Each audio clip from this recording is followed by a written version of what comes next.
কিছুদিন আগে অপ্পোর তরফ থেকে রেনো সিরিজের একটি ব্র্যান্ড নিউ স্মার্টফোন লঞ্চ করা হয়েছিল, অপ্পো রেনো 5। তো বর্তমানে তারা রেনো সিরিজের আরেকটি ব্র্যান্ড নিউ স্মার্টফোন লঞ্চ করতে চলেছে, Oppo Reno 6। Hey guys, welcome to pubg YouTube channel. আজকে আমি কথা বলবো অপ্পো রেনো 6 এই ফোনটিকে নিয়ে। এই ফোনটিতে থাকছে মিডিয়াটেক ডায়মেনসিটির মতো শক্তিশালী প্রসেসর, এছাড়া থাকছে 64 মেগাপিক্সেল ট্রিপল ক্যামেরা সেটআপ। তো আপনাদের মাঝে আমি আজকে এই ভিডিওতে জানিয়ে দিব এই ফোনটির ফুল স্পেসিফিকেশন, বাংলাদেশে এই ফোনটির প্রাইস, বাংলাদেশে এই ফোনটি কবে পাওয়া যাবে। তো আপনারা অবশ্যই ভিডিওটি প্রথম থেকে শেষ অবধি দেখবেন। আশা করি ভিডিওটি কেউ মিস করবেন না।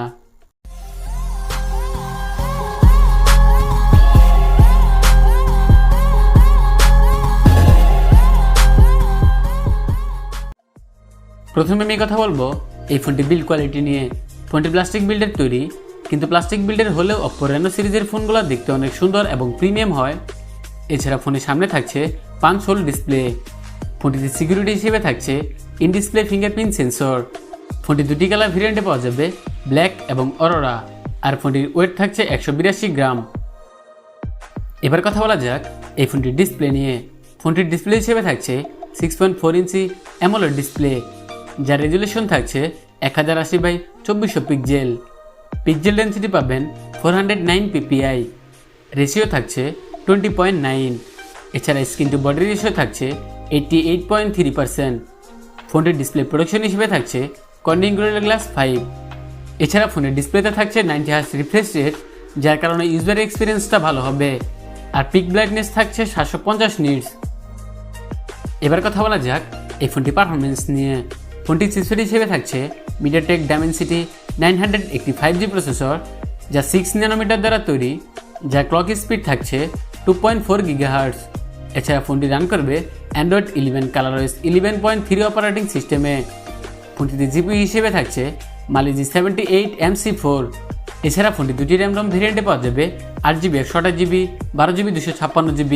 কিন্তু এখানে থাকছে না কোনো মাইক্রো এসডি কার্ড ব্যবহারের সুবিধা। বাংলাদেশে হয়তো এই ফোনটি 8/128 এই ভেরিয়েন্টে আসতে পারে। এবার কথা বলা যাক এই ফোনটি ক্যামেরা সেটআপ নিয়ে। ফোনটির পেছনে থাকছে ট্রিপল ক্যামেরা সেটআপ, যার প্রাইমারিতে থাকছে 64 মেগাপিক্সেল। এছাড়া রয়েছে 8 মেগাপিক্সেল আল্ট্রা ওয়াইড লেন্স এবং 2 মেগাপিক্সেল মাইক্রো সেন্সর। এছাড়া ফোনের সামনে থাকছে 32 মেগাপিক্সেল সেলফি ক্যামেরা। এই ফোনটির পেছনের ক্যামেরাতে সর্বোচ্চ 4K 30 fps ভিডিও রেকর্ড করা যাবে, যার সাথে থাকছে EIS এবং OIS। আর এই ফোনটির সামনের ক্যামেরাতে সর্বোচ্চ 1080p 30 fps ভিডিও রেকর্ড করা যাবে, কিন্তু এর সাথে থাকছে না কোনো EIS। এবার কথা বলবো এই ফোনটি ব্যাটারি নিয়ে। ফোনটি ব্যাটারি হিসেবে থাকছে 4300 mAh এর ব্যাটারি, যার সাথে থাকছে 65 ওয়াটের একটি ফাস্ট চার্জার। আর এই 65 ওয়াটের ফাস্ট চার্জার দিয়ে এই ফোনটি ফুল চার্জ করতে 45 মিনিট পর্যন্ত সময় লাগতে পারে। এবার জানিয়ে দেওয়া যাক বাংলাদেশে এই ফোনটি কবে পাওয়া যাবে এবং বাংলাদেশে এই ফোনটির প্রাইস সম্পর্কে। জুলাই মাসের মাঝামাঝি সময়ে বাংলাদেশে এই ফোনটি অফিসিয়ালভাবে পাওয়া যাবে। আর বাংলাদেশে এই ফোনটি প্রাইস হতে পারে 35,000 টাকার আশেপাশে। আমরা আসলে সকলে জানি অপ্পো রেনো সিরিজের ফোনগুলো দেখতে অনেক সুন্দর এবং প্রিমিয়াম হয়। এছাড়া পারফরমেন্স এবং ক্যামেরার দিকেও বেশি গুরুত্ব দেওয়া হয়। আর এই ফোনটা ওই লেভেলের মধ্যেই পড়ে। তো দেখা যাক অফিসিয়ালভাবে কী প্রাইজের মধ্যে আসে। তো যাই হোক, এই ছিল আজকের ভিডিওটি ভালো লাগলে অবশ্যই লাইক করতে পারেন, চাইলে আপনার বন্ধুবান্ধবদের সাথে ভিডিওটি শেয়ার করতে পারেন এবং আমার চ্যানেলে সাবস্ক্রাইব তো মাস্ট। সাবস্ক্রাইব করে পাশে থাকা বেল বাটনটি বাজিয়ে দিতে ভুলবেন না। গাড়ি এবং বাইক চালানোর সময় ফোনে কথা বলা থেকে বিরত থাকবেন।